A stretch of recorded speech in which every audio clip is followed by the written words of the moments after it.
What is going on, everyone? Welcome to Full Send SRT. I hope you guys are having a fantastic day today. Today, we're going to be going over the current prices of 2020-2021 Dodge Challenger Hellcat Red Eye wide bodies and even the Charger Hellcat Red Eye wide bodies, guys. The prices of these vehicles recently have been absolutely through the roof. Here where I live in Canada, I've seen Charger Hellcat wide bodies, used ones in 2018, 2019 for as high as $140,000 Canadian or about 110 American. And guys, these aren't for brand new models either. These are for used models, maybe 2,000, 3,000, 4,000 kilometers or about 1,000 or 2,000 miles on them. So they are used vehicles. So in today's video, we are going to be going over why these vehicles are so highly sought after right now and they weren't about 1 year ago. But if you guys are new to Full Send SRT, consider hitting that subscribe button, guys. Hit that bell notification. So windy out today, I apologize. We're gonna hop back into the car ASAP, but make sure you hit that like button, guys. Here on the channel, we cover all things Hellcat SRT. This is my 2018 Grand Cherokee Trackhawk. Sounds insane. If you haven't seen my previous videos before, make sure to go check them out, guys, because this thing crackles and pops like crazy.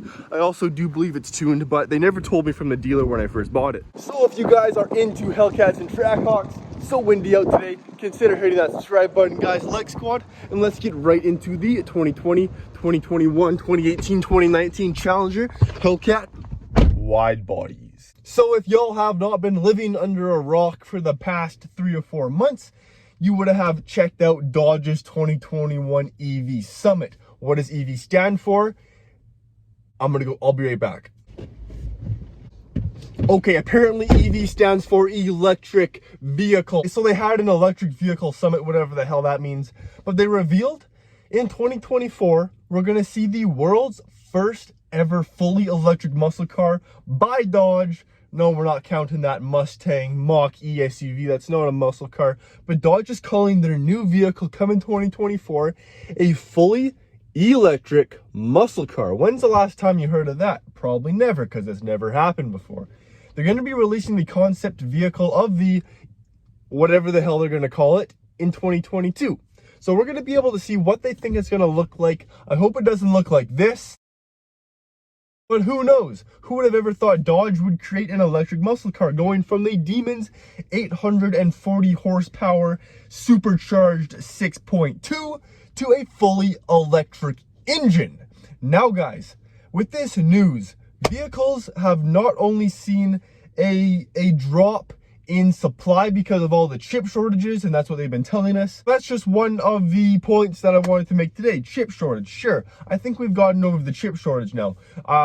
Here where I live in Canada, they're delivering the new Jeep Grand Cherokees like there's no tomorrow. There's like Grand Cherokee for you. I think the new Grand Cherokee L kind of looks like a Chinese knockoff of a Grand Cherokee. That's just my opinion. And they're charging like 80, 90, 100 grand, 140 grand for the top one here where I live. But since Dodge announced that they're going to be creating electric muscle cars, that really puts a damper on my mood to anticipate a 6.2 into 2024. If they're creating fully electric muscle cars in 2024, it doesn't sound like they're still going to be able to put that 6.2 liter into a vehicle anymore. And guys, it's not Dodge's fault. Blame the government if you're going to blame someone, because they are making all these vehicles obsolete. It doesn't look like we're going to have too many gas-powered vehicles anymore. You can see that Lamborghini went from a V12, and they just announced that this is the end of the V12. No more naturally aspirated V12s. They're just going to be creating V12s that are half gas, half electric, and I think they might have some fake sound, so it's just never going to be like it was before. Gone are the days of the naturally aspirated Murcielago and Aventador V12. But what does this mean for Dodge Challenger Hellcat Red Eye wide bodies? This means that we're probably not going to see these vehicles for too much longer. And guys, if you try to order a 2021 Hellcat, no matter if it's a Charger, Challenger, even a Jeep SRT or a Jeep Trackhawk, can't do it. There are no new Hellcats being brought in right now, unless they were already previously built and they're being delivered right now, but that's going to be the last of them. Here where I live, like I said, they're charging upwards of $140,000 for these vehicles brand new, even upwards to $150,000. And guys, a 2021 Trackhawk with 0 kilometers on it, they're asking upwards of $170,000 or about $135,000 American. And guys, the MSRP on these vehicles is only about 125 Canadian or about 100 American. But they are trying to get that premium like they're doing for the Dodge ACR Vipers and the Dodge Demons. If you guys can get your hands on a Hellcat right now, I think they are going to go up in price even more when they announce that they are no longer making these vehicles. It's super disappointing. But listen, guys, if we were going to get a 2022 Dodge Challenger Hellcat wide body or a 2022 Jeep SRT or a 2022 Trackhawk, they would have already announced it by now. We are in the 4th quarter of 2022, and this is usually when they announce the vehicles, but nothing has been even announced yet, let alone a render of any of these vehicles. Like, just go to think about that, guys. It makes me kind of disappointed, but say they do bring the SRT or the Trackhawk back for 2022, it's going to be the same as the 2021. It's going to be the same as the 2020, 2019, and 2018, guys. So this is not financial advice by any means, but if you guys are looking and you are in the market for a Hellcat already, I say buy now sooner than later, because I think in the future they're going to go up. Who would have thought that, you know, even 5 or 6 months ago, guys, you could get a Trackhawk for 95 grand here where I live, but now you have to find a decent one, and you get lucky if you're going to pay 105. I paid 103 about a couple months ago, and I could probably pull 110, 111 right now, just because this spec is very desirable. It blows my mind that dealers would be charging upwards of 130 to 140 for not a Demon, a regular Hellcat wide body red eye. Like, guys, what are Demon prices going to do? I'm going to try to pull up some Demon prices after I finish this video, and I'm going to stitch them in here and see if I can find one for maybe even $250,000. But Dodge knows, and Dodge fans know, if they have these vehicles, they have a very good piece of the market, because Dodge guys are Dodge guys. They will drop $250,000 on a Dodge Viper ACR. They will drop $250,000 on a Dodge Demon. If you're a Dodge guy with tons of cash and you are still a Dodge guy, even though you're a millionaire, you will pay whatever it is to get your hands on these vehicles. And I know you guys in the United States are hardcore Dodge fans. Like, even for myself, spending over $100 on a Grand Cherokee, you know, maybe I could have pulled a Lamborghini Gallardo, Ferrari F430, AMG GT, but no, I chose the Trackhawk, guys, because I absolutely love this thing. Let me know what you guys think down below. If you enjoyed today's video, guys, consider hitting that subscribe button. Make sure to hit that bell notification for future Trackhawk content. I'm going to be lowering my Trackhawk pretty soon and doing some cool mods to it. I'm going to be getting that mid carbon fiber wing that goes at the back, just above the, like, the trunk liftgate area. And then something super dope that I saw online is the Jeep Trackhawk steering wheel, but it's full Alcantara. When I had an AMG, I had the Alcantara steering wheel, and I absolutely loved it, guys. So I think it would be super dope to have an Alcantara steering wheel for the Trackhawk. Let me know what you think down below. What I was also thinking is the screen bezel on the Trackhawk. That'd be so cool if someone made a carbon fiber piece that you could replace that with. It would go with the carbon fiber all around the trim of the Trackhawk. So if any of you manufacturers want to, you know, supply that, I'll be happy to review it for you guys. What else are we going to do? I got some new rims coming for the winter time. Yes, I'm going to be wintering this vehicle.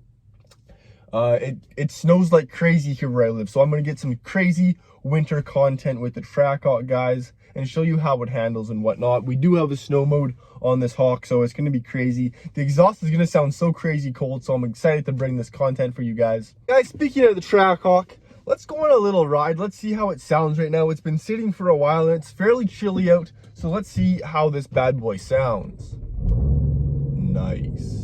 If you guys have the time, stick around with me. We're going to be just doing a quick little drive back. I just finished at the gym, guys. Had a nice shoulder workout. But like I said, if you guys got to go, it was nice having you guys around. But if you guys want to stick around and listen to this Trackhawk on the way home, I fully encourage it. So let's go on a ride. We have it in sport mode right now. If you guys didn't know, there's an auto mode and a sport mode and track mode, but if you have it in auto mode, you're only going to get access to 500 horsepower, but if you throw it into sport mode or track mode, you're going to get that full 707. I forgot my GoPro at home, and this camera's not really holding up too solid, so I apologize for that, guys.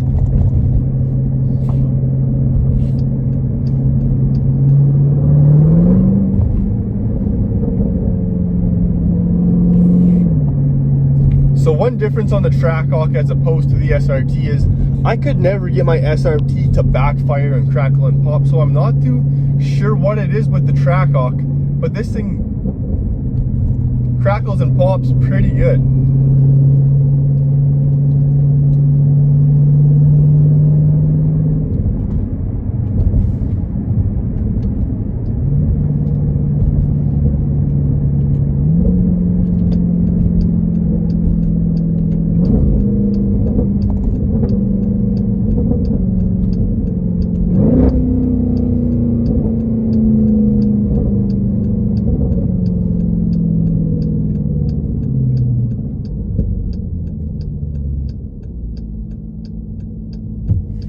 But guys, not only is this SUV super practical, guys, if you have a big family, you can put a car seat in the back, you can throw a roof rack and put your snowboard and skis, you can tow a trailer or a boat with this thing if you really want.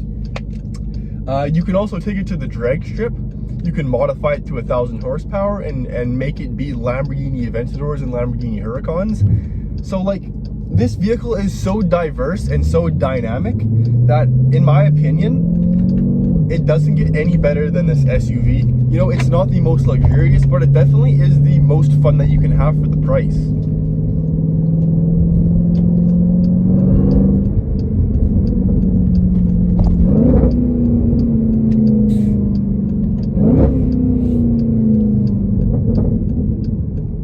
So guys, I want to thank you for tuning into the channel today. If you enjoyed, like I said, guys, hit that subscribe button. It really helps the channel out. Hit that bell notification, guys. Like squad, and we'll see you in the next one. Full send SRT.